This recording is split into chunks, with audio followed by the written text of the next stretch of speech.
I had for years. I had this connection. I was introduced to this guy, and I don't know the exact deal. He like worked in some kind of medical office. He had nothing to do with bodybuilding. He didn't know anything about the sport or anything like that. And I used to meet him every month. And I would get 4 boxes of GH and 1 bottle of American Anavar. Okay. Okay. I would give him $750 for all that. Holy. That went on for years. That's a sweet deal. Vigorous podcast. Today I'm joined with the one and only IFBB Pro, Centopani. This is great. You sent me a message and I was like, wait a minute, is that IFBB Pro Centopani? Why is he in my inbox? And then because we met in Dubai like years ago, but I never expected to get a message from you that you're following my channel. So after a couple of messages back and forth, I was like, you know what? I'm not going to wait. Let's do a podcast. So here we are. How have you been, man? How are you? Good. You know, it's crazy because I recently got injured and I stumbled on your YouTube channel and it became a resource for me. It's some of the points that you touched on. And I said to myself, my God, this guy puts out a lot of great content, a lot of great information. And I've become a fan. Thank you. That's awesome. So from one fan to another, which videos did you find beneficial? Did you watch the BPC 157 deep dive and a little bit of the TB 500 deep dive, which was very short? There's only 5 studies. I came to realize fairly early on that you have an enormous love for Primobolan. True. True. I have Bayer stocks as well. Full disclaimer, full transparency. I have stock in Bayer, even though they're not doing so well. But I love the company. And when I for anybody watching who knows or doesn't know, 7 years ago I ruptured my quadricep tendon on my left leg. And then in January of this year, I fully ruptured the one on my right side. So I found myself back again, kind of at square one. And, when you're injured, you have some time, unfortunately, to sit around and you're looking for ways to expedite your recovery and make it happen as quickly as possible. And, one of the most, I think, poorly understood phenomenon is the connection between anabolic use and collagen synthesis or lack thereof, and how you're doing all these things, whether it's the use of anabolics, the use of aromatase inhibitors, all these different compounds, and what effect is it maybe having on tendons and ligaments. So I've never been able to get a definitive answer, so I found myself watching your videos to try to get more information on the subject. Right. So you watched the connective tendon injury ligament videos that I produced. I think I had 3 at that time. They're due for an update though. It's been a while. That's why I started with those deep dives, so I can kind of piece everything together over and over again. So I have the Anavar deep dive and the BPC 157 deep dive, and then eventually I'll get back to kind of redoing that content to keep it up to date. Because the more you learn, there is a little bit of incentive to kind of update that stuff. So you probably watch the old videos from like 2 years ago, 3 years ago. And I think it probably serves to reinforce the idea that when it comes to the human body, things that we think we know for certain, it's such a complicated system. Your understanding of it is kind of ever evolving. And once you think you know exactly how something works, usually it's not the case. then the body changes and then you have to go with the body, right? Because I'm sure you notice that your body doesn't work the same as when you were 25 or 30, 35, and now in your 40s. Man, it gets health maintenance and just maintenance of your physique. Man, it gets like twice as lengthy and twice as expensive. And these injuries just keep, I'm the same, I get injured way easier. It doesn't get easier, that's for certain. And when it comes to the sport of bodybuilding, there's so many different variables that we introduce. So you kind of become a bit of an experiment. I hate to say it, but you never know. It's like, okay, there may be a study showing how a certain drug works in this regard, but what about when it's used in combination with these 3 other things? And who the hell knows at the end of the day? The synergy is not studied. So I know Anavar potentiates collagen synthesis, does it great so, right? It's prescribed in burn victims. It goes up to 180, 200 milligrams per day in some instances, like in third degree burns. And of course, it's used in, height protocols, 10, 20 milligrams per day, Turner syndrome, that kind of stuff. And then you have BBC 157. I mean, 190 studies, all beautifully performed, but not a single one of those studies has been performed in combination with Anavar. So you have to kind of piece it together a little bit dubiously, and then you want to throw in the kitchen sink, right? Because you want to heal fast. So it's BBC 157 and TB 500 and Anavar and a little bit of testosterone base and growth hormone secretagogues to get the different molecular weight growth hormones, right? The 20 and the 23 and the 24. But none of that has been studied in conjunction. So the only thing you can do is just self-experiment and pray to Crom or the lifting gods that it's going to work out. Yeah. Well, but did it work out? I was just going to say, I could tell you, having experienced the injury 7 years ago, this time, despite being 7 years older, which generally you don't heal better as you get older, Yeah. the recovery was drastically better. Now, to be fair, there could be something to be said for the quality of the surgery itself, but also, I think the use of the TB500, the BPC 157, and I was using, pretty decent dosages of both. I think I was around a milligram each of each of them per day. Yeah, and you zipper around the surgery area to kind of, diffuse I it. did, for what it's worth. I figured, okay, let me try to put it locally. Let's see if it has an effect. And in the first few weeks, I did use some IGF-1, some LR3. And again, not knowing exactly what to expect. And of course, staying on TRT. I didn't use any growth hormone, and I have it on hand. I have several kits of Serostim, but for whatever reason, I just didn't use it. I find that when I use it, I get so kind of bloaty and watery, and I don't know. I just figured out. But I will say this: at only a couple months post surgery, I mean, my range of motion is full. I'm doing things now that I wasn't doing a year post surgery last time around. So something worked.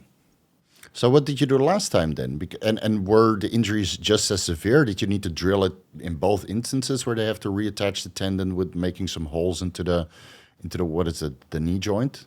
Yep. So both times it was a full rupture where they had to drill several holes in the patella, and they tap it and they put in anchors. Then they thread the tendon and then they anchor it to those points. Right. So same exact surgery both times, but last time around, and TB 500 and BPC 157 7 years ago, they were around. Yeah. But for whatever reason, I didn't utilize them. Although last time around I did use growth hormone, but the difference in recovery was dramatic this time. Yeah, whole different course. Yeah, the BPC 157 and TB 500 are almost magic when it comes to these kinds of injuries. I'm a believer. Yeah, yeah. Did you contact what is his name? He also ruptured his quad, falling off the horse. Branch Warren. Did you contact him at a time because he almost had a miraculous recovery from his quad tendon tear? So first time around, Branch had already torn his and then come back and won the Arnold. Something crazy like 7 or 8 months later, which is insane. Amazing. Yeah, insane. Yeah. It's for anyone who out there who's never experienced, a tendon rupture. You don't know how bad it is. It is such a hard injury to come back from, especially when it's your leg. If it were to happen in your upper body, you can still maintain your mobility. You can go walk on a treadmill. You're out and about. When it's your lower body, it changes everything. But can't do anything. Yeah, can't do anything. But back then, I did contact Branch, and Branch, as to be expected, he just said, man, I just kind of pushed through it, So he didn't have a whole lot of information maybe to offer, but offered his encouragement, which was good. And yeah.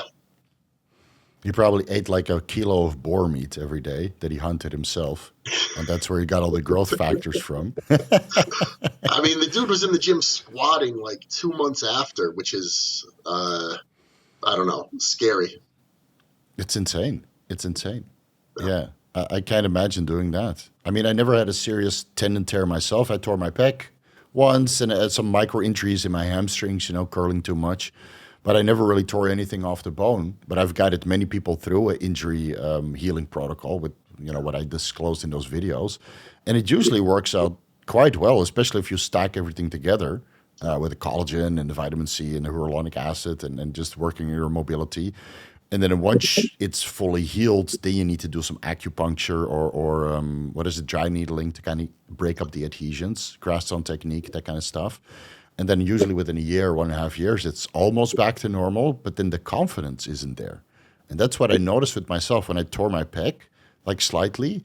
It took me 3 years to build up the confidence to lift the same weight.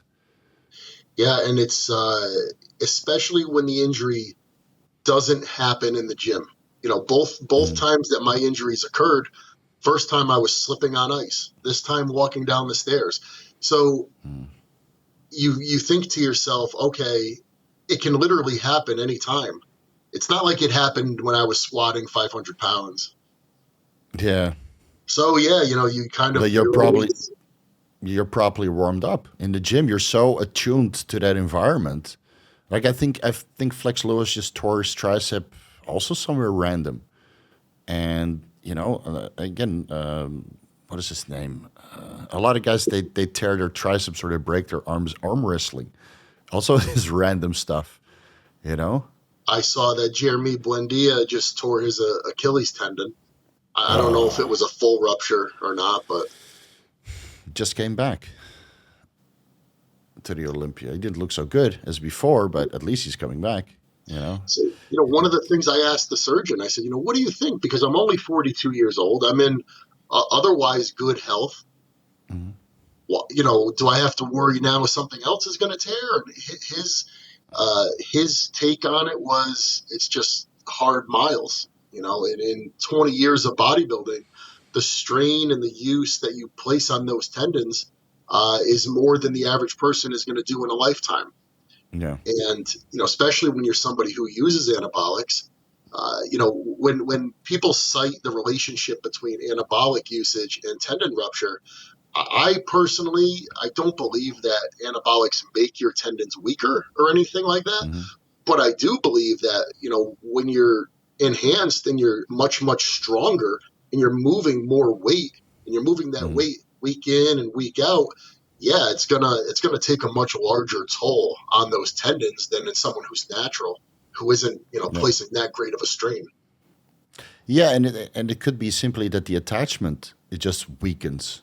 Maybe the tendon is strong, the quad muscle is strong, and of course, if you slip on ice or you slip somewhere else, this knee-jerk reaction of flexing the quad, and then it tears off the bone. It's the attachment. The tendon is fine. But Right. it's the attachment. And you would think that steroids increase bone mineralization, but maybe something happens at this attachment point that is just because it seems that most guys rip it off the bone, not the tendon itself. Well, that's an interesting point because the first time I had the surgery, after the surgery was completed and the doctor came in and I woke up, he said, everything went fine. He goes, but I don't know what's going on with your bones because you have the hardest bones I've ever experienced. He said they were hard for me to drill. And I said, I figured, okay, maybe weight bearing exercise plus the use of anabolics plus, plenty of D3 and K2 over the years. Yeah. And this time around, I mentioned it to the surgeon. I said, hey, let me just tell you, last time around, the surgeon said I have really, really hard bones. And the surgeon, he kind of like rolled his eyes and he was like, yeah. Yeah, sure. But after the surgery, he goes, something? He goes, that guy was right. He said, you have the hardest bones I've ever experienced. So I know that my bones are strong, but I don't know, something's weak. Yeah, maybe it's just the attachment or something like that. I remember I broke my leg in a motorcycle accident here in Thailand, for God's sake. And then I flipped a couple times. Right, so technically I should have been dead because I was going 100 kilometers per hour. That's over 60 miles an hour. So I just broke my leg and a little bit of road rash. I call that a success, a Oh success yeah. story. So I end up in the hospital, do the surgery. They reattach my bones with the plates. You know, they do the surgery. I got, all my road rash removed and cleaned up. And then the next day I talked with the doctor, said I can't breathe because I bruised all of my ribs up until my hips, basically, right? My spine as well. And he's like, yeah, and it's because that you deadlift so much and you have so much muscle and your bone mineral density is greater that you didn't die and tore your back in half. Yeah. And I was drug free at that time. So I think there's also just putting your body under all of that load and just keeping all of this muscle and structure together that can actually save your life when stupid shit like that happens. Yeah. Still drive a motorbike though. I love it. We all take risks, right? Yeah, well, yeah, as bodybuilders, it's one of the things we're good at, I guess. Yeah, I guess so. Yeah, if we don't do it in the gym. The weird thing is most guys don't really tear stuff in the gym unless it's a pec tear, right? That's just overconfidence. I had like a micro tear in my pec when I unracked 315. I didn't even get to lift it, but my shoulder slipped. So I was ready to bench. I unracked and I slipped because it's so hot and I'm so sweaty here in Thailand. Then it slipped, it dipped, and I was like, all right, maybe not today. And then, of course, the next day it was black and blue. So that took me 3 years to build up the confidence to bench again. And then I was benching. I worked my way up to 315. I did it twice. And after that, I was like, you know what, dumbbells. Never mind. Too old for this shit. How do you like Thailand, Steve? It's great. You can do whatever you want. But it also attracts a lot of dummies. As we have seen over and over again in the news, that there's a lot of people misbehaving here. So I feel, every time that happens, I feel a little bit like, put Thailand in a bad light again. And then people contact me. Did you see this? Did you see that? Yes, I saw it. Don't And is worry. it true I have you the can full scoop. literally walk into a pharmacy and purchase anabolics there, or is that not true? No, that's true. But not all pharmacies. Yeah. Yeah. I have my favorite pharmacy. If you're in the know, you're in the know. And they sell everything. They sell testosterone, pharmaceutical grade. They used to have Primo, but because I hyped it so much over the years, the market value has increased 3 times. It's still the same price in Turkey. It's still like $1 or $2 per ampule, but they sell it for $25 to $36 now. Wow. Yeah, it's Wait, insane. where So, is it? so Where is it $1 or $2 an ampule in Turkey? yeah, it's like a couple dollars. It's Wow. cheap. So if you fly to Turkey, you can easily buy 100 ampules, and you just have to check, that the oils are correct because there are some counterfeits. But the distributors to Thailand, they no longer import it because it's too expensive, and they know they can't sell it. I would buy the whole stock. I wouldn't mind. And I love Primo. But yeah, so you used to be able to buy Primo. We used to have pharmaceutical Anavar or close to pharmaceutical that was produced in a pharmaceutical company that also produced testosterone products. And then they, a little bit extra, they produced Anavar, but it didn't have a medical insert and it was not FDA approved, but it was pharmaceutical-like. Every time you sent it in for testing, it came back with 100% purity. 2.5 milligram tablets. Well, if you do 10 milligrams, it's only four tablets. But if you want to run 25 milligrams, yeah, you're pressing the whole strip. A lot of fun, a lot of sore thumbs after a while. We have insulin. We have some pharmaceutical growth hormone. I can get recombinant HCG here, recombinant FSH through my fertility clinic that I went to many times to get IVF for my wife. And I can get anything. And anything I can't get, I can get online, just like anywhere else in the world. Yeah. Speaking of, what's a drug that's become so much harder to get a hold of now is Clenbuterol, real pharmaceutical Clenbuterol. The Because Pharma one, right? Yeah. So Pharma still exists. Spiripent from Germany is still in existence. But, you used to get Ventilase from Spain. That's gone. Mm-hmm. Oxyflux from Mexico. That's Oh my gone. God, you're in the know. I've been in this way too long. You know everything, all the brand names. Yeah, That's fine. Minoris from Italy. Yeah. So yeah, that's a product that's become a lot harder to get. But yeah, still, So Pharma's producing it. There must be some veterinary grade Clenbuterol out there. that is Well, prescribed for cattle because it's used as a growth promoter in combination with Trenbolone, no well, less. usually the veterinary stuff is a syrup. Oh, really? It's syrup and it's sweetened. It's made to you screw a pump applicator on it, and Uh-huh. they pump it onto the feed for the animals. Oh, really? S Boehringer makes it. Boehringer Ingelheim under the name right, Ventapulmin. yeah. Yeah, that also makes telmisartan. So you can make yourself a Clenbuterol latte then. Yeah, Caramel Clenbuterol latte.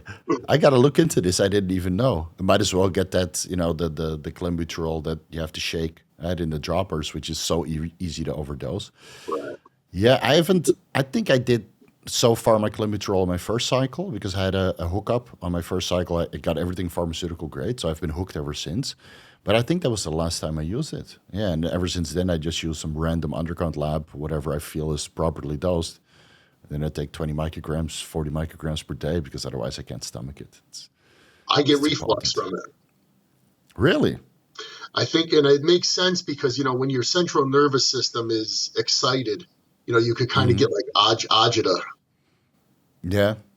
But the last time I used SoPharma, I was in Poland doing a tour, Hmm. and you could get SoPharma really cheap there. And I got like, I don't know, 1,000 tablets of it, but I didn't want to bring it back in the blister packs. So I was sitting there in my hotel room one night before my flight, pushing all of them out of the blisters just so Yeah. I could put them in like a vitamin, container. And after like 2 hours of it, I started realizing I'm getting like hot. And I Oh, you think it was start absorbing it transdermally. through my skin. Yeah. Oh my God. That's the same what happened when DNP first hit the market. Right? People started making that in caps and they got all yellow fingers and then after a while they overheat. Right. Right. Yeah. Oh man. Yeah. So you brought that back home in a suitcase? Yeah, it's like 1,000 tablets. I put it in a bottle, like it could have been a bottle for vitamin B12 or something, and I just Hmm. put it in there and um, took my chances. But no That's problem. that's brave, man. Every time I fly to the US, I make sure I know a guy that has what I need when I arrive because I'm Yeah, scared to death to bring anything. Like as a foreigner, like if you go back and they catch you, okay, you get a fine, a slip on the wrist. You call Rick Collins and say, hey, can you help me out? But as a foreigner, it's a little bit more complicated. I heard guys that got blocked from America indefinitely because they brought some gear with them and they just get deported and they never get a visa again. So wow. it's that's why some of the IFB pros they can never do pro shows in the USA. They Yeah, go they go through the tour, you know. looking back, it was a stupid thing to do. Totally not worth it. Yeah, but if you're a bodybuilder and you want to win and you want to compete, then this is very cheap Clen and it's Pharma. Makes you do stupid stuff. Oh yeah. So after that quad tear, you basically retired, right? It forced you into retirement because you felt you couldn't get your quads. I know you did one diet afterwards, a couple of years later, but you never did a show. So I what is never the got to the timeline there? stage. I was getting ready to do New York in 2020, and Hmm. I was looking pretty good. Uh, Hmm. the leg wasn't 100%, but it was close. But then, COVID happened and the New York Pro was then going to take place in Florida. And I was just like, fuck the whole thing.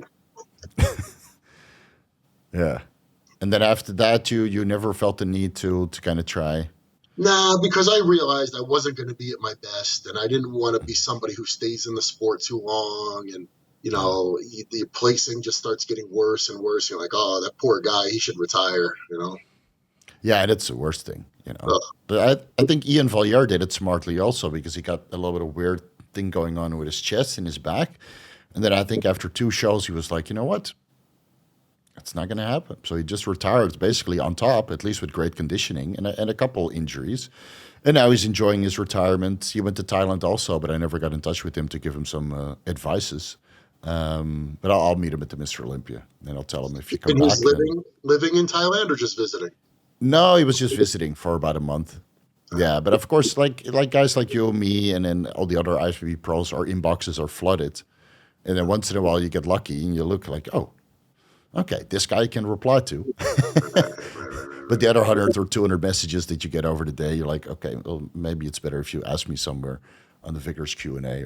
And some guys Well, don't even reply to their messages. that's the thing too, because you're talking about anabolics, and that's what everybody wants to know about. So I'm sure your inbox in particular is on fire. It's insane, man. It never ends. It never ends. Yeah. So that's the life I chose. Right? If you're the go-to guy, then of course everybody goes to you with these kinds of questions. So it's that's why I try to make videos for every single topic. So at least I can refer them to the videos, and then there's a little bit more information there. It might not all be personalized, but of course there's services for that. I mean, you offer consultations, I offer consultations. So if they want to know something specific, then yes, of course we can talk about it privately. That is the way to go. So how are you enjoying retirement? Because I mean, you started bodybuilding reasonably early, right? And you turned pro within the first 2 or 3 shows? Yeah, I turned pro on my 4th show. 4th show, okay. So I started competing at 23, and by the time I was 25, I was a pro. So I was lucky to, really excel quickly. And, back at the time when magazine sponsorships were still a thing and, supplement sponsorships were still a thing, Yeah. I got on board really early with muscular development and with Animal Universal Nutrition. Amazingly, 18 years later, I'm still with Animal. We maintain a relationship. That has to be an industry record. But I think so. Yeah, I think so. Most guys have. I know you left for a little while, for about a year, to work with Prime, yes, and that kind of fell through. So you went back to Animal, and they welcomed you back, which is great. I think most guys leave after 5 to 6 years, or the company goes belly up. Like Yamamoto Nutrition, for example, just went belly up. They have to, and it's hard because so many brands come and go. But yeah, being with Animal for such a long time, and there's several guys who've been on board with Animal since the early days. yeah. So even though I'm retired from competition now, maintaining my relationship with them and still being involved in the industry, at least to some extent, it's enjoyable because it's been such a large part of my life for so long. So I'm able to still take part in it without competing. So I like that. And then also now working as a financial planner, I do a lot of work with people in the industry, whether they're business owners or individuals, athletes, influencers, et cetera, et cetera. So that's fun too. That's good. So you after you retired, you got an office job, which is, a lot of guys, they stay in the industry, they become coaches or gym owners or something like that. But I came from an office job. I was a financial business consultant before I did the coaching and YouTube thing, and I never want to go back, to be honest. But you decided to go a little bit more in this direction. So what was the decision there? Like, how's that going for you now? Good. So a good friend of mine who, from the time I was in my mid-20s, served as my financial advisor. Over the years, he was always like, man, when you're done bodybuilding, you should come work with us. I think you'd like it.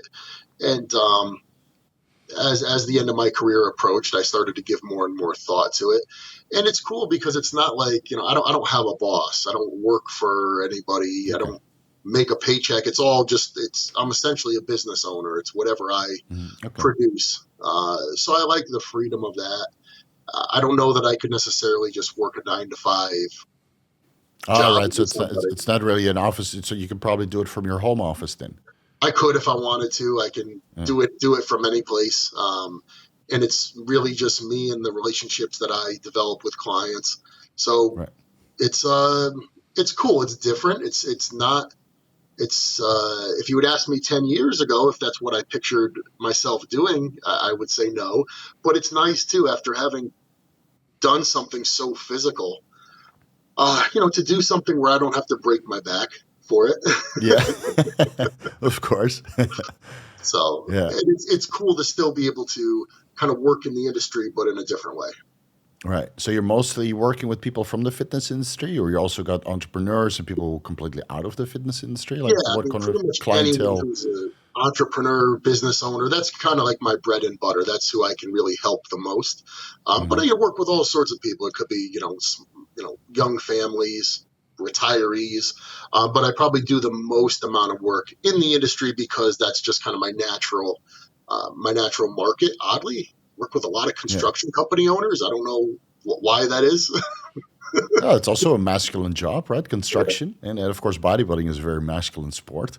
So, and it probably like I'm sure that your exposure as an IFBB pro and having done so many bodybuilding competitions and still having a great reputation in the fitness industry, I'm sure that helped getting clientele. That's what I've noticed for myself over the last couple of years. Like I've been here now for several years. Reputation is mostly good, Liver King aside, Well, it's and that helps. You know, that helps.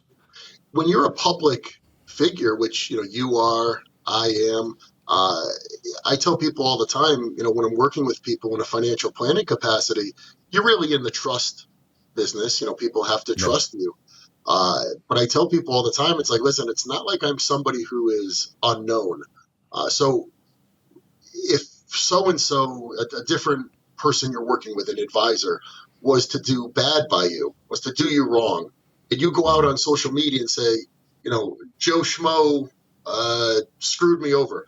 Nobody knows who he is. Everybody knows who I am. So yeah, uh, it's in my best interest, aside from the fact that I only want to help people anyways, it's of course in my best interest to only do right by people because I have a reputation that's on the line. right, right. Yeah, and you've remained a very good reputation for decades now, right? Which is also very rare in the fitness industry. I mean, how many guys? It's very rare. Let's be honest. I mean, John Meadows had a great reputation when he was alive. John Jewett, great reputation, but for all the guys that are public figures and really try to put their best information forward, there's not so many, to be honest. Bodybuilding industry has a lot of weird people in it. It's a weird industry. Um, yeah, you know. and I don't go to a lot of shows anymore, but when I do, I think to myself, I don't miss this. Why? It's because the culture has changed. Like it's become more social media, and people are a little bit, I don't know, a little bit arrogant and not as cool and friendly. And because I remember when we met, right, in Dubai Expo, what was it, 7 years ago? 2018, I want to Yeah, say, or maybe it's so good. 17. Somewhere around that time. It was before COVID. I went to Dubai like 3 times because I had so much fun. I'm going to Dubai again in 6 weeks. I'm so excited. I don't know about you, but I felt like the food in Dubai was some of the best food in the world. Yeah, yeah, yeah. Yeah, the Lebanese food, the Arabic food in general. I mean, it's just bodybuilder food, beautiful rice, all kinds of meats, some vegetables, and then you top it off with some hummus and naan. Oh man, I can't wait. I can't wait. Luckily, here in Thailand, we have like an Arab street, where they have all kinds of Lebanese and Iranian and food from Iraq, and it's absolutely fantastic. We eat there at least twice a month because Sorry, it's I yeah. disrupted. I disrupted you. You were going to say about the people in the industry. Yeah, about the people in the industry. So I think that the old generation, of course, we grew up in the gyms without social media and we actually had to communicate and be nice to each other. But I think now there's so much yes men activity when you're on social media. I mean, I see it in my own comment section, just praises and praises and praises and praises. I'm like, guys, I'm just a normal dude. Stop it. But I think that gets to a lot of people's heads. And then when they meet at a convention, everybody's so arrogant. So I remember when I went to the Olympia and a couple other shows, I don't really talk to the other industry people. I just talk to the people that come up to me like, hey, I follow your channel and I like what you're doing. And so I hang out with those people because I know that, they're my kinds of people because I love the content that I make. So I just find there's not a lot of people who are just down to earth. yeah. Like, okay, look, I competed as a professional bodybuilder and I was very obsessed with it and I loved it. Mm, But it wasn't the only thing that I lived for. I had other things right. that interested me, and I think some people become so wrapped up in it, and they don't realize that there's a whole other world outside of the industry, and it's just like I don't know.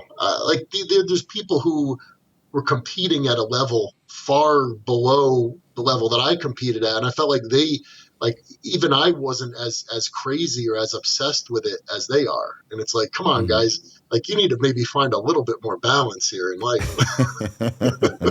Yeah, so that's what I noticed with a lot of competitors. They don't travel at all. They don't do fun stuff. And I'm like, and then of course when they retire or they're forced to retire from an injury or a health complication or whatever, or something else, they get bullied out of the industry. They no longer place good. That happens also here and there. They get a little bit disgruntled, and then they realize that all they had is now gone, and there's nothing left. Like of course I don't compete, right? But I at least try to do fun stuff every weekend. You know? Absolutely. It's for some people, it's the only thing they have. And bodybuilding is a great sport. It can give you a lot of great things, but there has to be more than that. Yeah, I agree.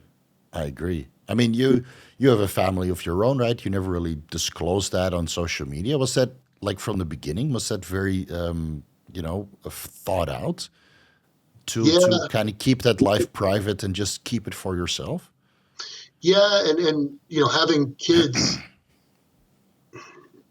I guess part of it being that it's a whole thing where people will take photos of children and they'll go and they'll like catfish people and say that, hey, these are my kids, and they steal people's photos and like they'll use your images to create their life.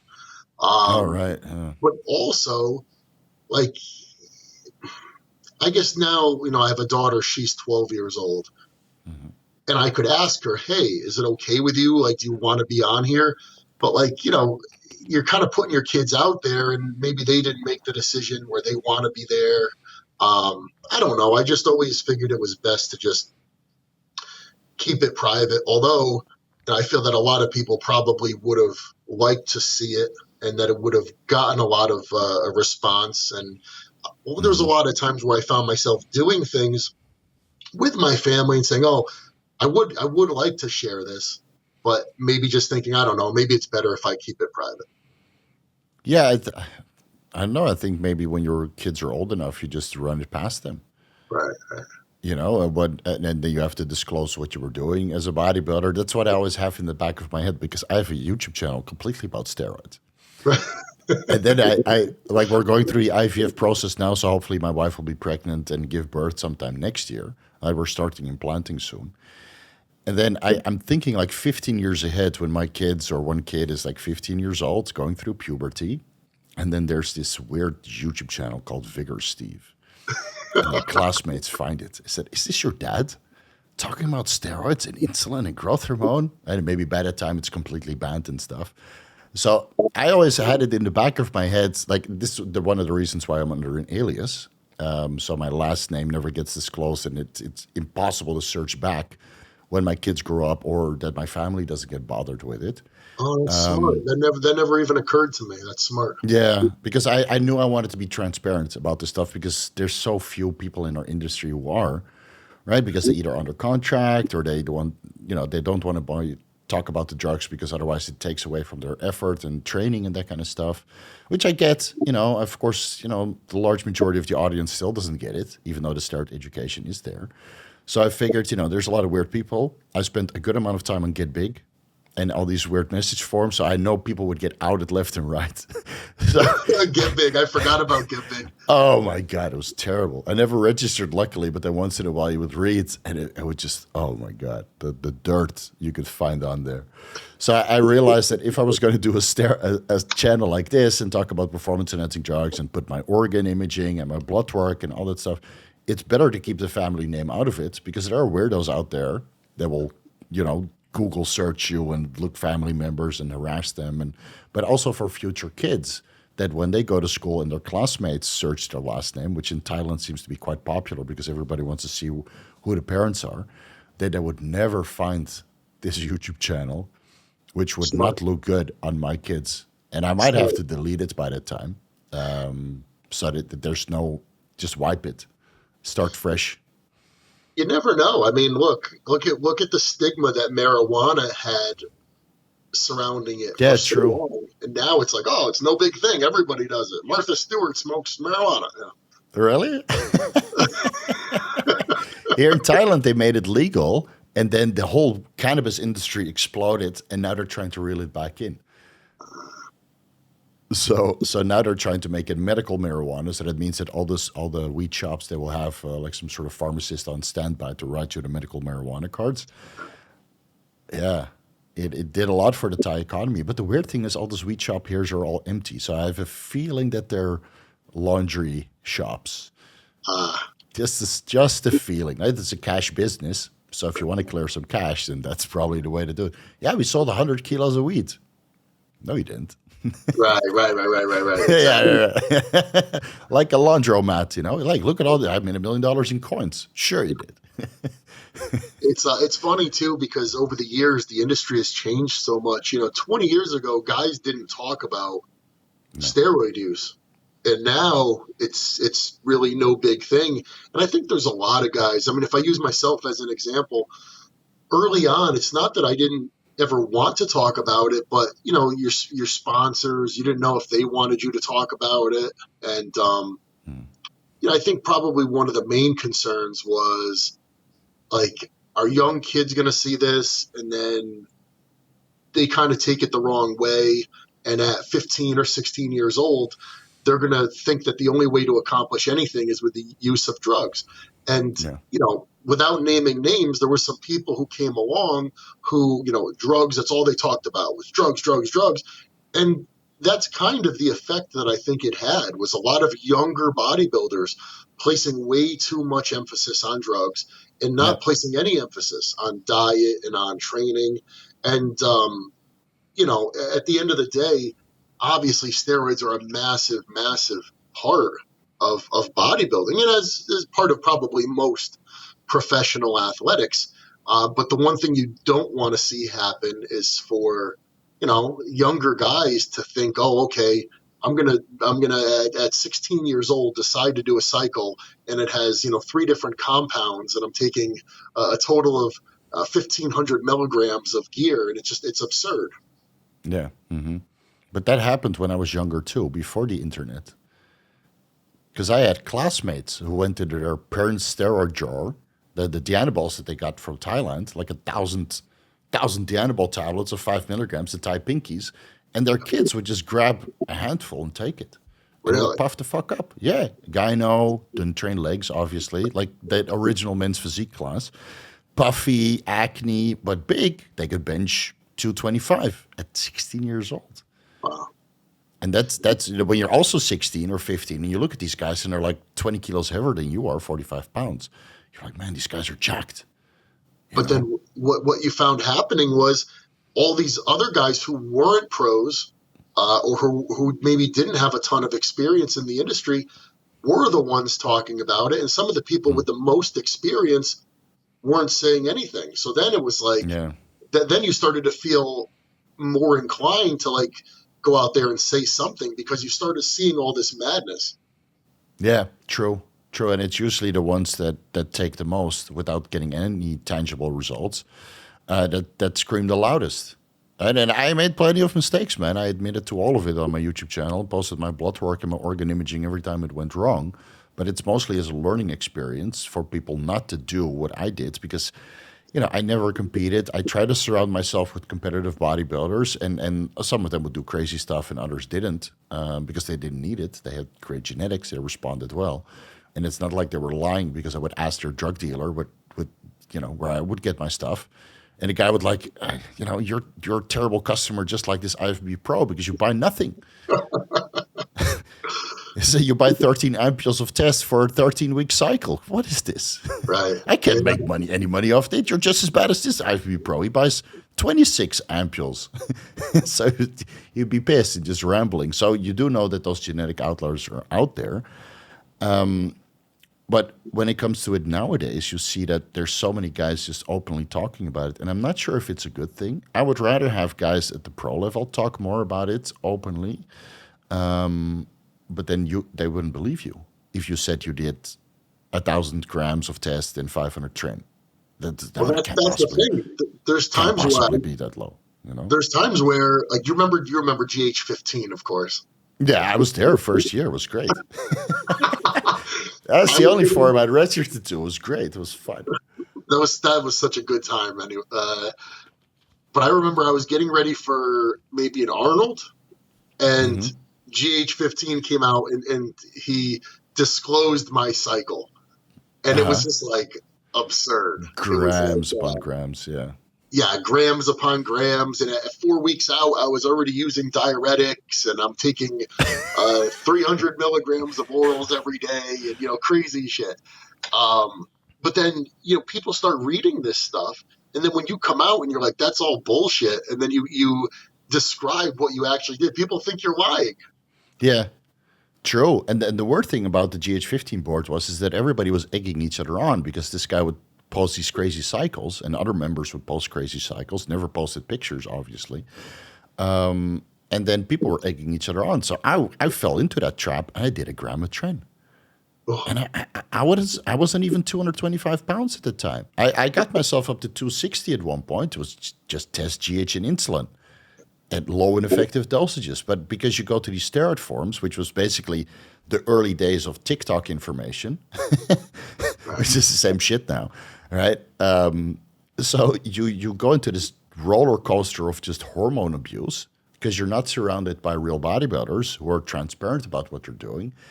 And then the problem is, because of these forums and then some of these YouTube channels, we all think that the pros and the high level bodybuilders are lying. I mean, I dropped my dosages down to, I just got started again 6 weeks ago, 150 tests, 70 Anavar, and 25 Tren. 25 per week, not per day, per week. And people think I'm lying. I'm full of shit. I went from 94 to 102 in 6 weeks. Better body composition, obviously. But people forget that I used to be 120 kilos, 260 pounds. So it's all muscle memory. It's not like you're going to get the same results. I'm just relying on muscle memory, and 25 years of bodybuilding should account for something. Yeah, and I think people too, they underestimate maybe genetic response. Yeah. Um, I mean, the absolute biggest that I ever was, I was well over 300 pounds. I was like 310, and I was Hmm. using an ampule of testosterone, and this was like oh, Geoffman. Remember Geoffman? It's Oh, yeah, the 250 milligram sustenance, or no? yeah, there's like an enanthate or something. Hmm. It was one of those, and the yellow top decas. Hmm. So 200 milligrams from deca, 250 milligrams of test. That would make a full 3 cc syringe, and I Hmm. would take one of those every other day.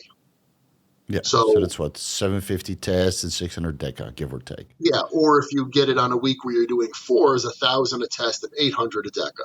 That's Yeah. Hmm. and that's the biggest I ever was. Yeah. And it's with a little bit of growth hormone and insulin in the picture, or none of that? In that particular off season, there wasn't even any GH. Um, there were some off seasons where I used GH, and then some where I did none. I actually felt that if I used GH, the composition of my physique was better. But when I Hmm. didn't use any GH, I actually got bigger and stronger. And then I Okay. responded better to it when I would use it. Because if I was going to pick a time, should I use if I could only choose between the two, Hmm. take GH in the off season or take it in prep? I'm obviously going to use it in prep. Right. And this is during the day and age that Serostim and pharmaceutical growth hormone was more difficult to source. And when you do source it, it's probably like $10 in a unit. I was lucky. I only ever used Serostim. I Uh-huh. always had access to it, and that's the only growth hormone. Aside from the occasional, like one year, I just happened to have a whole bunch of that. It was called Neutropin AQ, Yeah. um, Hmm. That's also pharmaceutical some grade. Yeah. Norditropin, some Sizin. But Hmm. I never used Chinese growth. I was always lucky to always have pharmaceutical GH.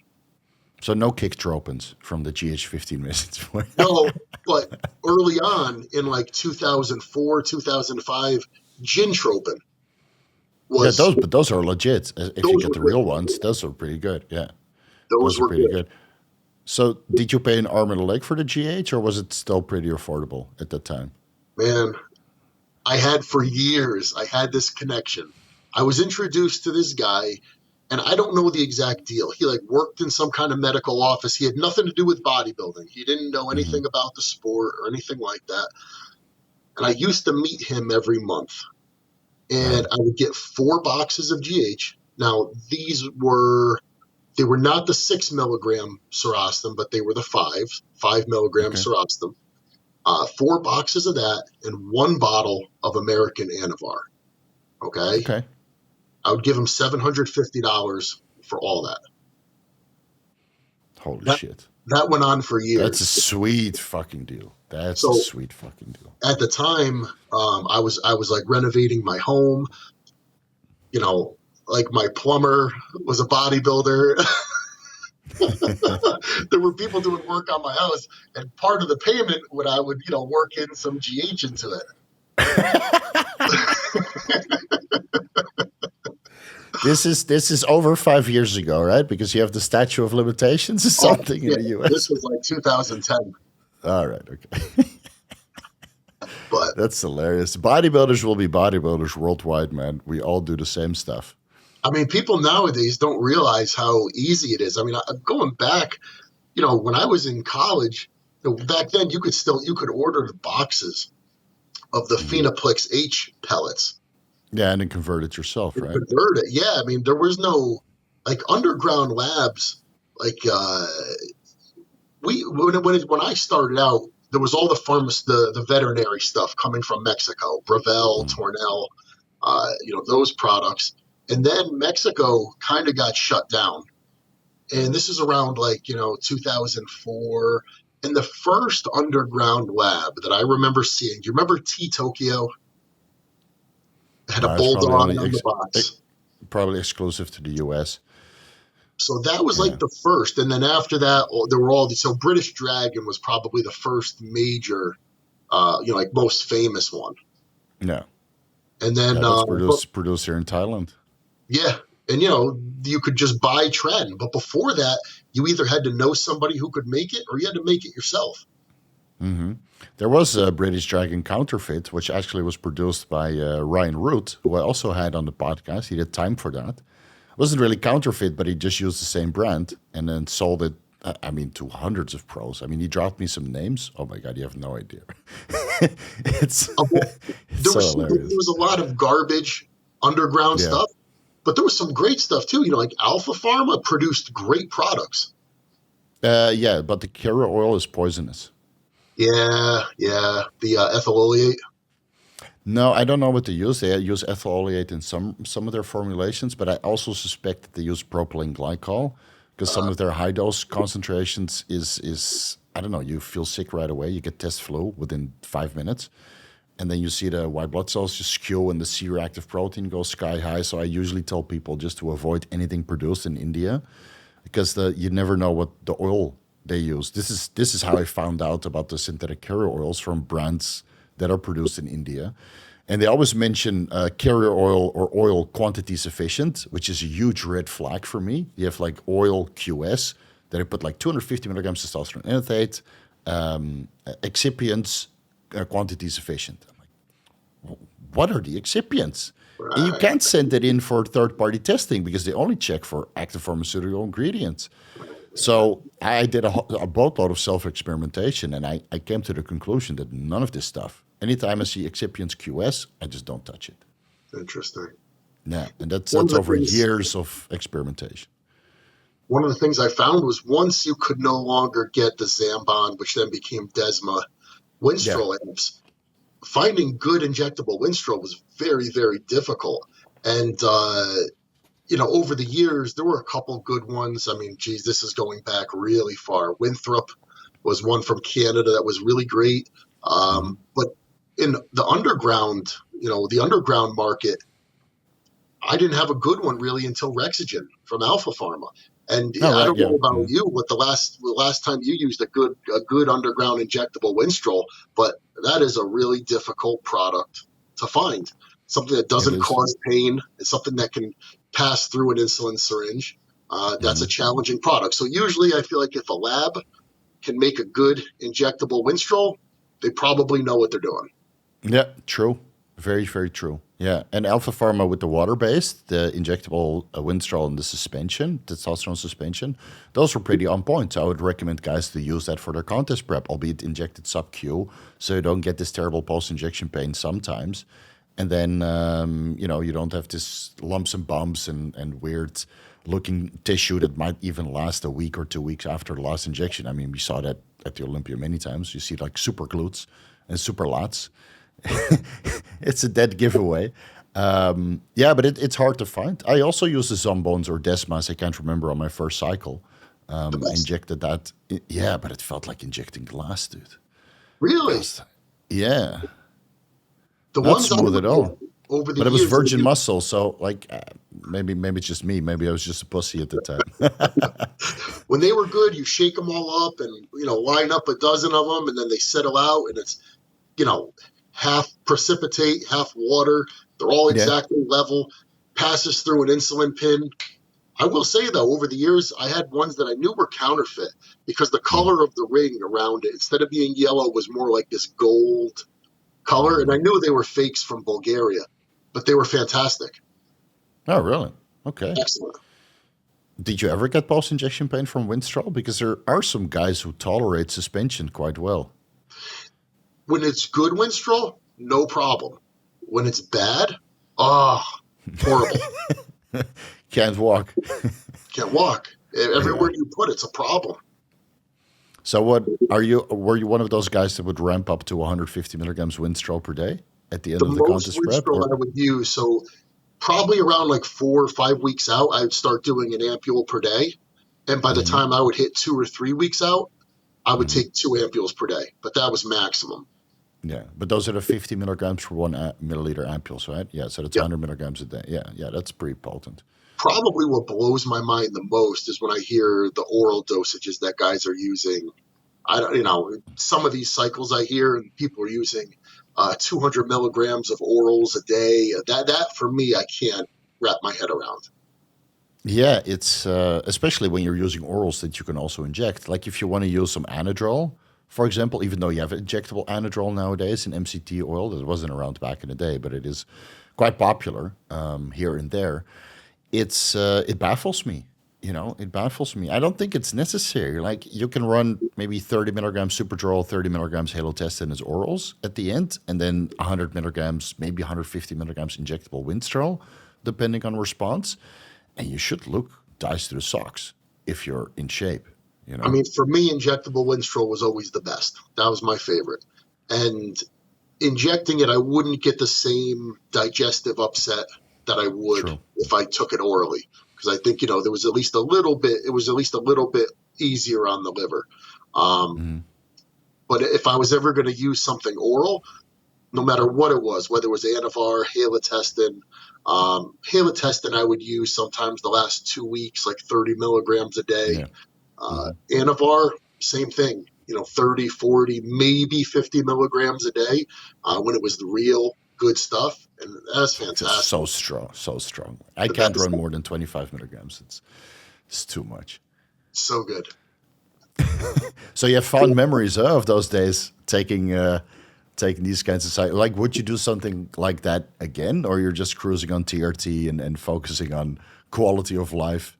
Yeah, I mean, once a year or something, if I'm saying, okay, I want to get in good shape, use some test, use some Winstrol, some Primobolan, maybe a little bit of Clenbuterol, and that's about the extent of it. No more Tren. Orals, I haven't used anything oral in like 10 years. I don't tolerate it well. I get reflux from it. It messes with my appetite. No, right. Yeah, that's about the extent of it. Yeah, that's still running some goodies here and there. Like a lot of guys have been just throwing the towel. They run TRT and call it quits. But it's good to hear that you haven't lost your passion for cycles, because I can't let it go either, man. I mean, I just started 6 weeks ago, and I'm having so much fun after a year of HCG monotherapy. It's the bodybuilder in me can't let it go. I can't let it go. But I capped my body weight at 225 pounds. So I'm 5'9". I don't want to go up to 240, 260. No way. especially in Thailand, is way too hot, and I got to stay marketable because a large audience of mine is now TRT guys, so they're already cringing at, why, Steve, why are you doing Tren? It's not good for you. You shouldn't use this stuff. So, but I'm a stupid meathead, you know. Let me use it for 6 weeks to get back my body composition. So I cut my body weight off at 100 kilos. I'm 102 now. The Tren is coming out, obviously, and I'm going to test Primo and Anavar, and that's it. And I might throw in some tiny bit of Tren. Sorry, what? But you're only using a tiny bit of Tren. Yeah, 25 milligrams a week, but I still got the side effects. Yeah. It's insane. I thought, okay, this time we can get away with it because it's like a daily dose that you take over the week. Still got irritable, still got back knee, still got gyno. Yeah, insane. But after a year of being off, I think my body was just, all the cells in my body were just hungry for this kind of stuff. Interesting. You know? So I'll switch my cycle to 150 tests, 125 Primo, 1 ampule of Primo, and 10 milligrams Anavar per day, 70 milligrams per week. And then I might throw in the Increlex because I got a fuckload of IGF-1 in the fridge. Increlex is one thing I never got my hands on. I would love to bring it for you, but I'm scared to bring this stuff. Yeah, no, don't get in trouble. Don't get in trouble. So yeah, one of the guys here that I know, he got like 50 boxes, and I'm like, I'll take all. So no, you can't take all, but you can buy 10. So I bought 10.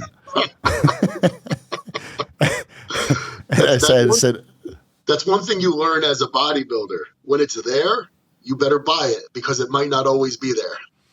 Yeah. So I sent him a lot of other customers for the other 40 boxes. And then he's like, I don't think I'll get it again. And then he called me last week. He said, I got another 50 boxes. I said, let me buy more.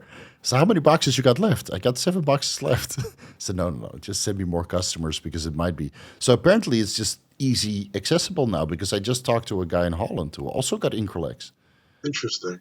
Yeah. And how do you like it? Fullness out of my ass. Yeah. My God, man, 500 micrograms per day. It's and 500?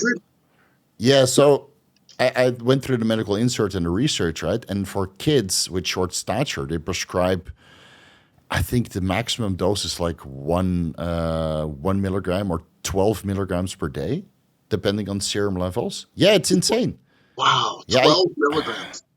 I would have to look into the medical insert. I can't find it real quick, but it's quite high dosages. Depending on body weight, it might go up to 12 milligrams per day. That's why these vials are 40 milligrams, 4 milliliters. Wow.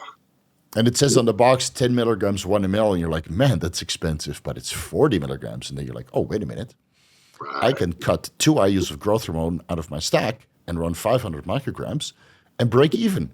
but you get way better results. So instead of running 4 IUs growth hormone, you just run 2 and then 500 micrograms IGF-1.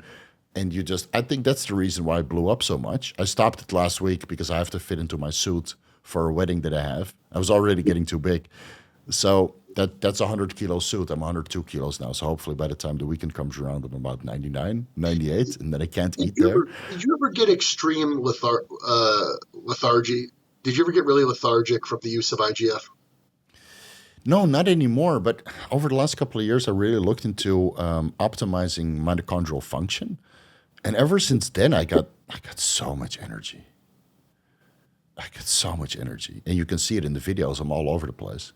And people are like, Steve, you got to stop taking all these stimulants. I said, no, I just optimize mitochondrial function with injectable NAD+, and nicotinamide mononucleotide and all the antioxidant. I did a very long cycle with MOTS-C, and I think that created so much mitochondrial biogenesis that I got ATP for days, man. That's why you're vigorous. That's why you're vigorous. Yeah, yeah, exactly. Yeah, exactly. So I have a mitochondrial deep dive on my YouTube. It's about 1 hour and 10 minutes. And go through the comment section for the guys that run that protocol. You see all these anecdotal reports that it changed their life. I got to check that out. Yeah, you got to check that out because especially when you're a little bit older and you feel that you get lethargic from IGF-1 or GH and you have a demanding job, right? A lot of clients and it's just nonstop and 2 kids. Watch it, man. It will change your life. I have so much energy.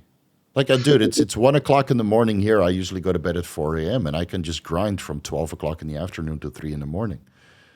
It's no big deal for me. With a little break to the gym. Can you believe that I just trained legs 1.5 hours ago? And I kicked That's ass, good. man. That's awesome. Yeah. So I think that's one of the main differences that I had before, because before I would run 8 IUs of growth hormone, I couldn't stay awake. Or I would run like 100 micrograms IGF-1 LR3, couldn't stay awake. I was just terrible, man. Because when I first time I used IGF-1, now again, this is going back a long time. Gensai, the people who made Gintropin, Yeah. way back in the beginning, they made an IGF-1 kit. I think they still have it. Oh, really? I think so. If you go to the Gensai website, there are several products, both growth hormone and IGF-1. But it That might be was the first. IGF LR3 now. That was the first one I used, and this was like in 2005. And I was exhausted. Oh my God, I was so tired taking it. And then anytime I used it, sporadically over the years after that, never felt the same. But that stuff worked. Yeah, you probably blew up, right? Because Yeah, when you like grow when you sleep. I wasn't So even eating a lot, but everybody was like, "My God, what happened to you? You look so much bigger." It was kind of freaky. what are those from the time you took those pictures in the yellow animal shirt, where you looked like absolute, your rear delt was like sticking out a kilometer in some of those pictures? No, You're this like, this was well what the before. hell is going? No, this was even before my time with Animal. This was before I even competed. This was when I was kind of laying my foundation. Ah, right. Maybe that's why you turned pro so fast. All the crazy growth and cell proliferation from the Gensai IGF-1. It makes a huge difference. And you know what's weird? I have friends of mine that just have chronically elevated IGF-1, like 400 to 600 naturally. And they throw in a little bit of growth hormone and they're really at the low 600s. And they go in Increlex and nothing happens because their IGF-1 is always elevated. But mine is like at most 200, but most of the time it's like 125. So for me, it makes a huge difference going from 125 to 400, 500. That's why I ran the dosages so high. It's basically, well, now I'm quoting GH15, but it's like injectable genetics. Trenbolone will give you great genetics as a bodybuilder, but it was the IGF-1. And combining a little bit of Tren and IGF-1, I mutated. Like, this is super funny. So I go to the gym, right? I train on HCG monotherapy for a year. All these new people show up to the gym, right? They sign up, they see me, somewhat above average gym rat, looking okay, lean, not super big, but defined, right? And then I go back on cycle 6 weeks ago, and their jaws drop because I make progress every day. They're like, what the fuck happened? You're bigger than yesterday. Right? And I'm sure you went through this also when you had some time off with the leg injury and then you go back on cycle and take it serious again. It's like day by day. The transformation is amazing, but it's more funny to see the transformation being observed by other people. Like, what the hell's going on? Why are you getting more veiny? You have 4 or 5 more veins in your shoulder today than yesterday. So this is why, and at one point I got to pull the plug, otherwise I'm getting too big. But I had a great 6 weeks of getting back to the groove. Yeah.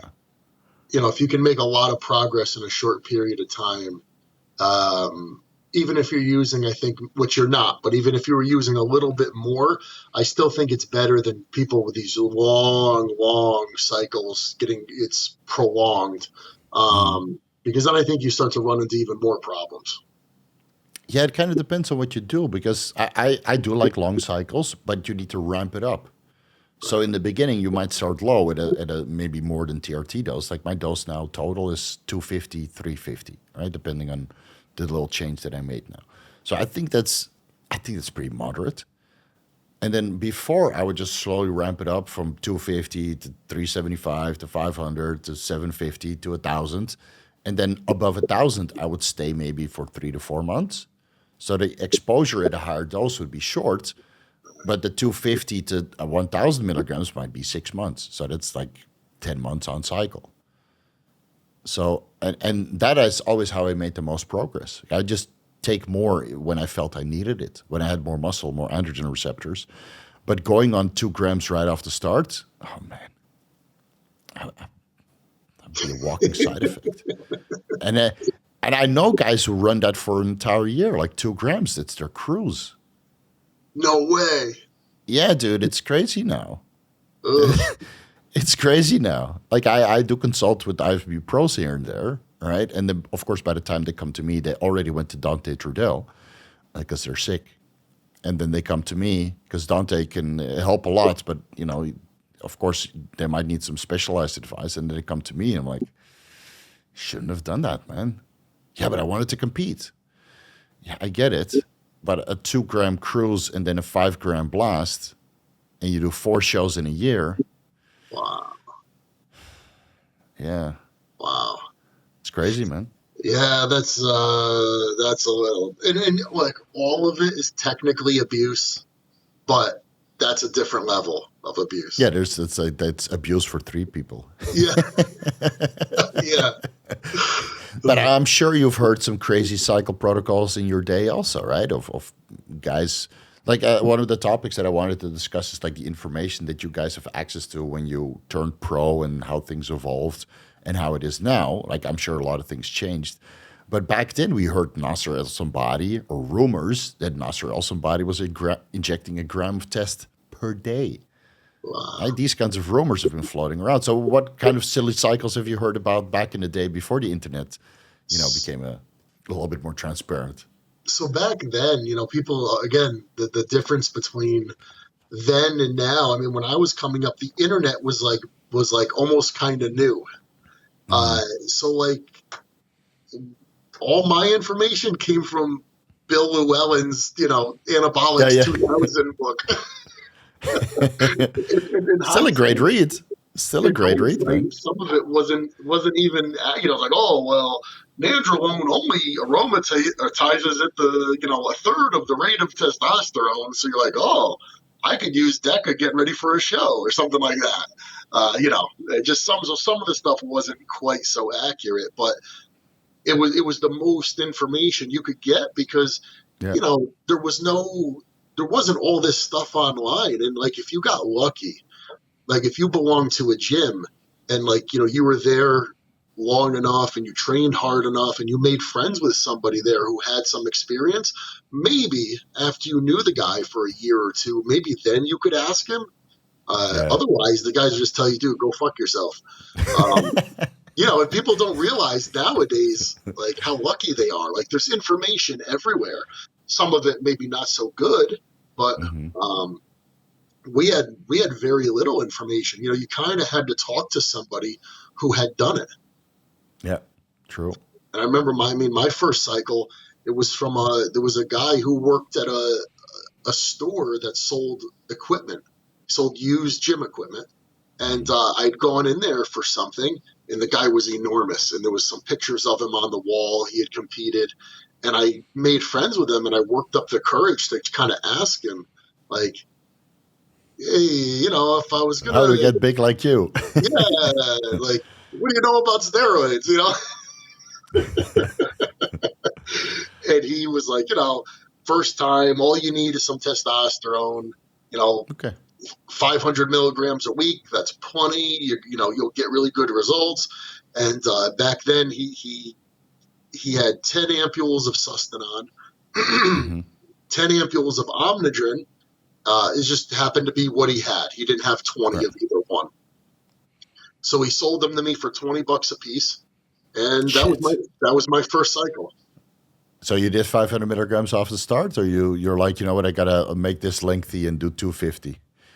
No, I did 500 milligrams a week for 10 weeks and fucking exploded.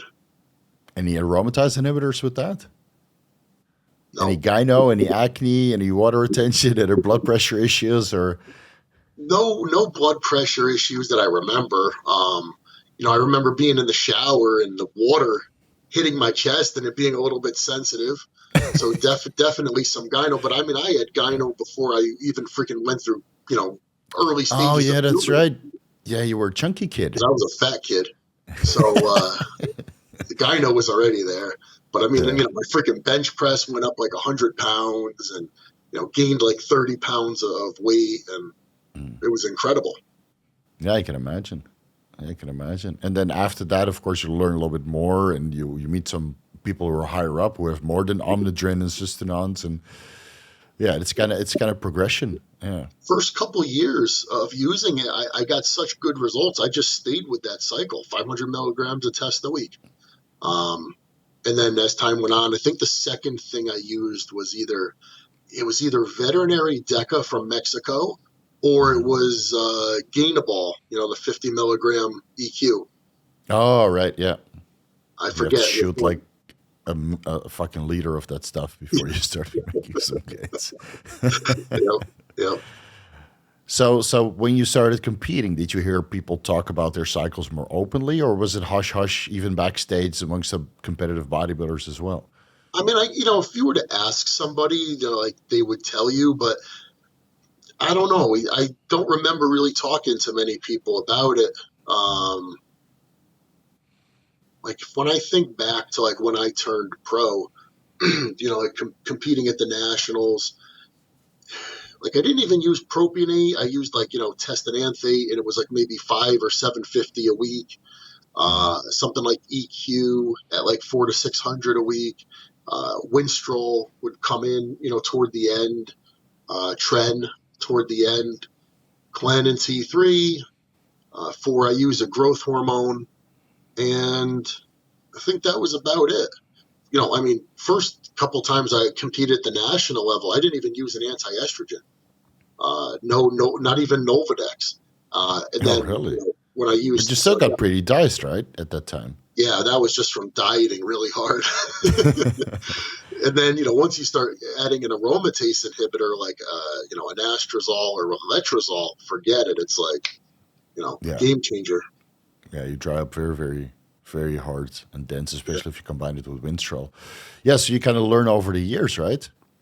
Yeah, but over time, like the year that I competed in New York, for me that was a bigger cycle.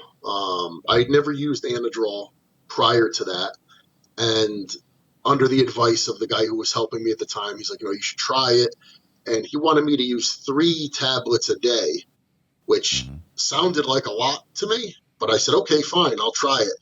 After like 4 days, I couldn't eat, and I was like, fuck this stuff. So Anadrol just didn't, and I tried it. I tried it one more time years later. It was stuff from an American pharmacy. I tried 1 tablet a day, but I couldn't even make it through a week. I would just lose all appetite. But is it at the end of the contest prep or like throughout the entire contest? This was at the beginning of the prep. Ah, fuck. Yeah. 3 tablets per day? I understand if you do it during carb loading and you take it sublingually. Like I would recommend 25 milligrams Anadrol sublingually in between meals for the last 3 days to help with fullness. And that really gives you skin splitting, fullness and roundness, especially if you combine it with growth hormone loading. That really helped a lot. A little bit of a diuretic, and you look beautiful, right? But the entire prep. I reviewed a cycle with Derek More Plates More Dates and Leo Longevity of an IFBB pro who took Anadrol 50 to 100 milligrams for 16 weeks into the Mr. Olympia. Yeah, but he was on 2 grams total. So the large majority of his cycle was Anadrol. Hey, he plays top 5, man. I can't even imagine it. Like I couldn't even tolerate it. And so that only lasted a few days. I got rid of that. But this was the first prep where I used test suspension. Yeah. So I would use 100 milligrams of it before every training session. So if I trained 5 days a week, 500 milligrams of test suspension, that shit was awesome. That I loved. Yeah. Became a huge, huge fan of test suspension from that. But on top of that, I would still use a cc of propionate each day. And then, still like another 500 mgs of enanthate for the week. So it was quite a bit of testosterone. But it was really all about testosterone. It was like, well, what about Tren? Nah, who cares? It was just like use lots of testosterone, Winstrol, but that was really it. Like there wasn't a lot of compounds. This was the one and only time I used Cytodrin. Yeah, the aromatase inhibitor slash what it has two effects, right? It reduces cortisol and it's an aromatase inhibitor, something Yeah, like that. yeah, and like I think it would have been more useful for just a very short period of time, like maybe, you know, 4 or 5 days or something. Hmm. Because when you start using it, you get really tight. Yeah. Hmm. But I mean, I was using it for 5 or 6 weeks, and you want to talk about What? being exhausted? Holy shit! 5 weeks. I felt like I was dying. Yeah, I can imagine. This is just something that you lose during the carb load, the cytodrin, or Horrible. at least from what I've heard, because by the time I started coaching people, it was no longer available. So you use, aldactone for 3 days because it's an anti-androgen, literally, and then a tiny bit of Lasix as an injectable at the end. Like we're talking about 10 to 20 milligrams IV. I know it's pretty extreme, but we're talking about world championships where there's $50,000 to win. So these guys would go all in. After that, no more Cytodrin. I Yeah. wouldn't go near it. 6 weeks, Jesus Christ. So after how many days did you feel you got the maximum effect? Because there's like a sweet spot range. That's usually a couple days. But of course, if you use it 6 weeks out, you're not diced to the socks yet. I don't think there was any need to use it for more than a week at absolute maximum. Yeah. But probably 4 days, maybe 5 days. Yeah. Well, I look at it this way. At least you didn't hook up with Tom Prince or the other guy who would recommend the mercury-based diuretics. You never heard of this? No.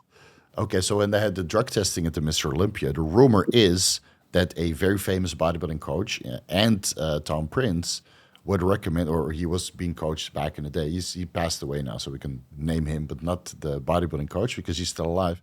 The rumor is that because of the diuretic testing, that they would give some sort of mercury-based drink, and they would let you drink it right in front of you. And that's how some of these guys got huge kidney issues later on in life.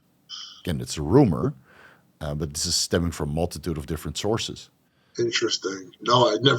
I've heard a lot of crazy stuff, but that's the first time I heard that. Yeah. But So you it's don't totally have to. believable. Yeah, it's not unbelievable. I mean, it's a very unique look, and when you look at some of the footage of Tom Prince, you can kind of see that look on other competitors during the time that they had the diuretic testing. And again, maybe it was just Cytodrin, and the mercury is because it's the same time that Cytodrin was available.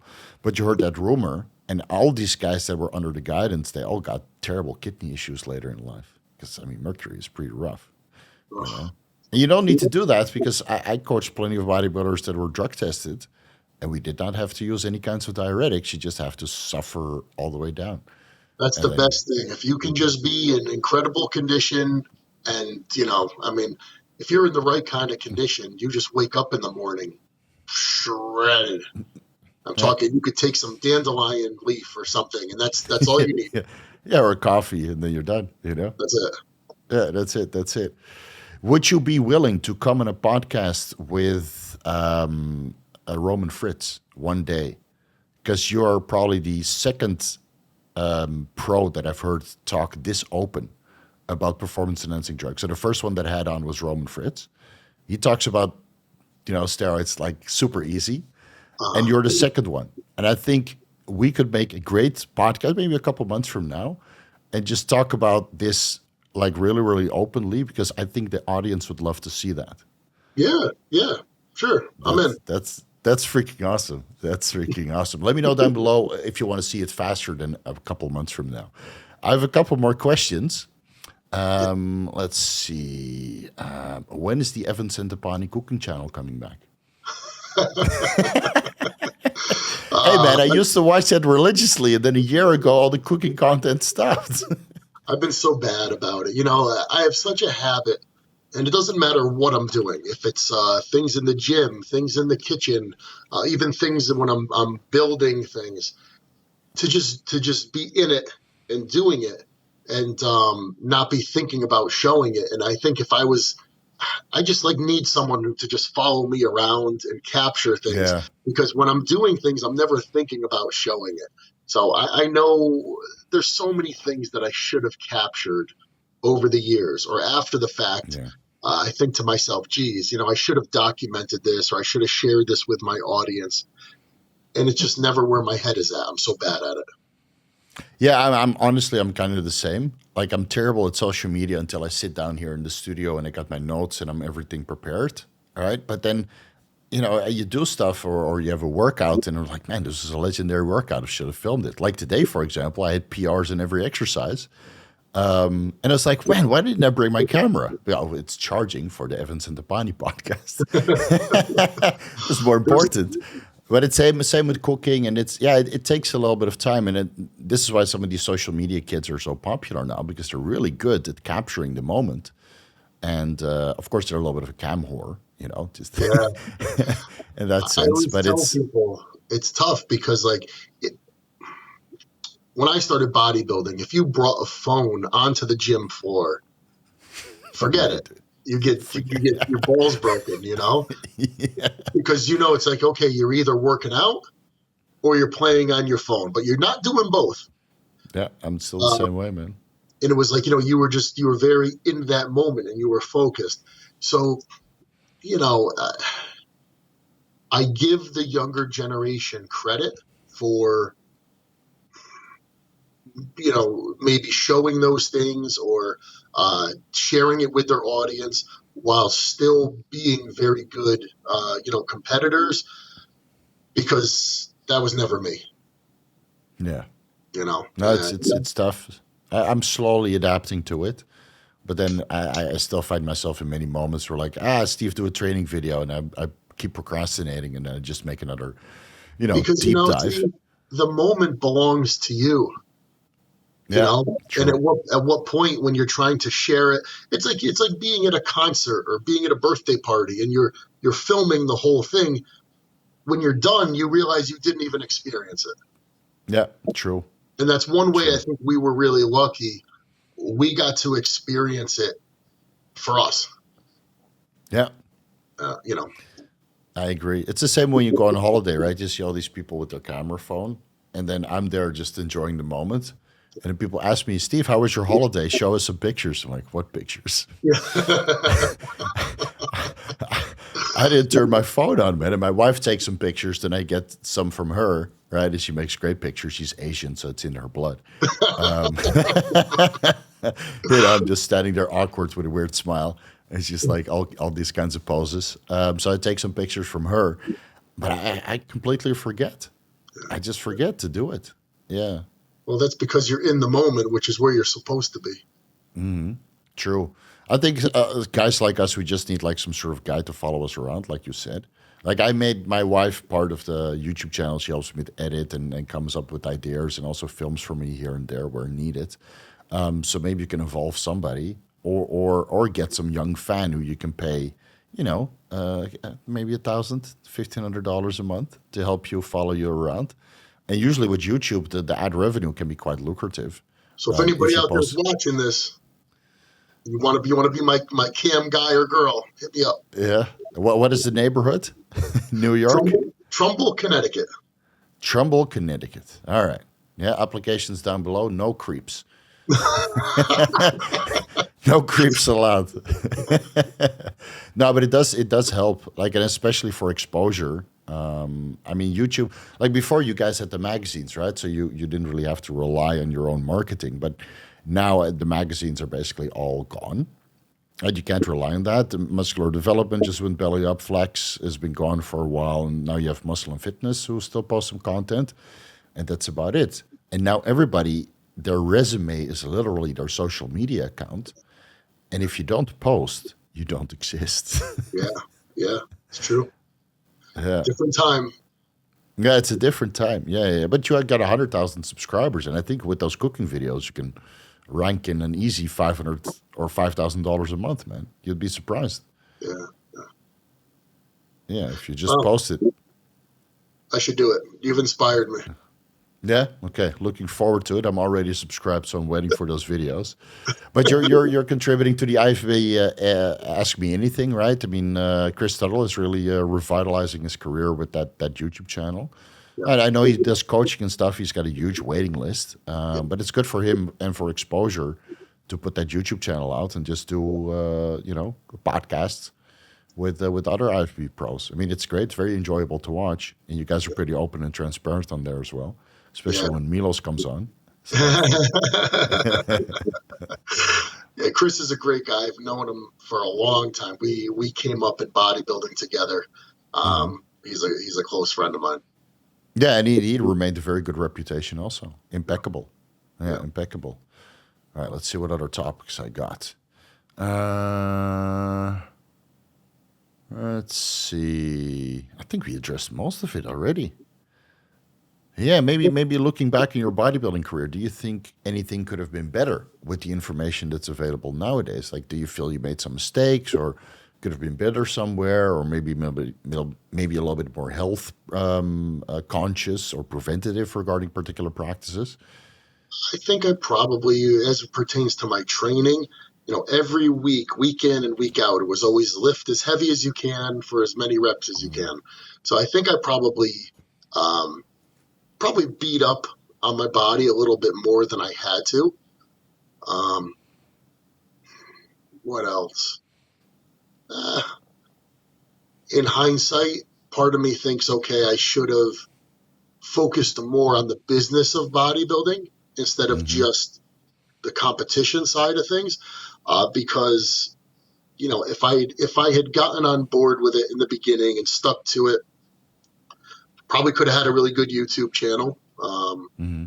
It probably could have built more of my career that way than just focusing on competition. Because for so many years, I didn't really get involved in the industry.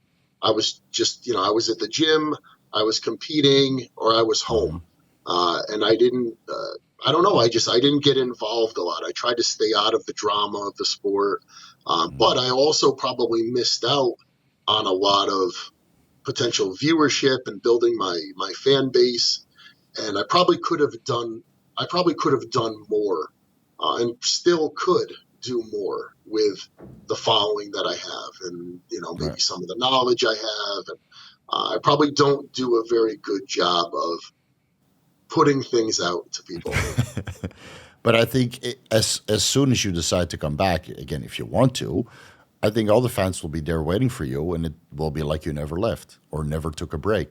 Because I think if you go to the Mr. Olympia and you join an animal booth, if they have one, there will be a line for you still, man. Just like for Jay Cutler or Ronnie Coleman or so many guys, and it's just up to you if you want that or not. Right? Right. Because it can be like a weekend like the Mr. Olympia is super draining, obviously, Yeah. because you're just literally talking nonstop, and you Uh, probably get the flu because you're meeting so many people, right? It's just part of the game. I mean, I got sick every single time I went there. oh yeah.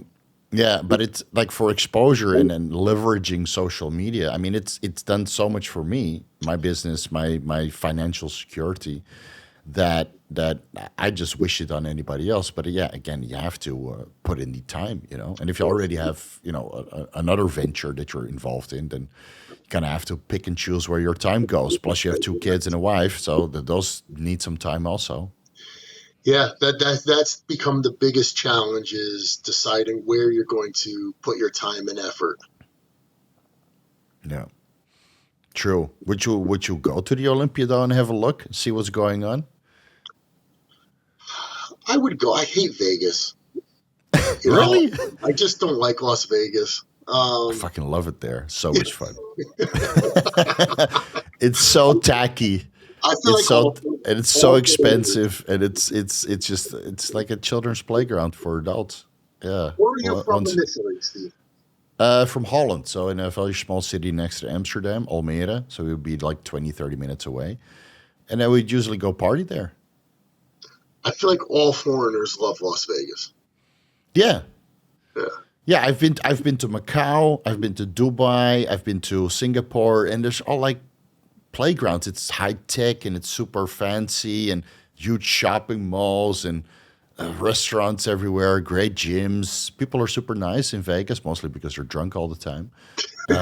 So it's good to see, man. It's like everybody's having a blast over there, and that's what I like. That's what I liked about Thailand too. Like everybody here is just having a good time and enjoying themselves, and that's what I like to be surrounded with. I mean, of course, if you stay in Vegas in a long time and you see all the homeless people and the drama and the the corruption and whatever, of course you might not enjoy it so much. But going there for a week, meeting other people in the fitness industry and going to the gym and having fun, yeah, I love it, man. Yeah. I mean, Animal has just recently got into going to expos again, so Hmm. we very well may be going to the Olympia, so might be there anyways. Just see what the response is. Bring some what is it, the 4x6s, the pictures, old school style. Have them signed, $20 a pop. You'll be surprised, man. I'm surprised how much of an audience I draw, and my reach doesn't go as far as yours. My YouTube channel is big, but I don't have the star power. Yeah, You your know. YouTube channel is fantastic. You've done a great job. Thank you, thank you, thank you. It's been a long time. Yeah, and plenty more content to come. Hey, man, this was great. Where can people find you? Probably the easiest place is on Instagram, just Hmm. at Evan Centopani. Yeah, that's the easiest. And what about the YouTube channel? Evan Centopani, cooking channel? That's Evan Centopani, or that's Centopani official. Uh huh. Um, or email me, evan@centopani.com. Yeah, I'm around. Awesome. Awesome. I'll link all those social media links down below, guys, in case you want to get in touch with Evan. Do you still do bodybuilding coaching and some consultations on the side? Yeah, I maintain that just because I really enjoy it. It's Hmm. not my main thing, but I do quite a bit of it, despite not really advertising it a whole lot.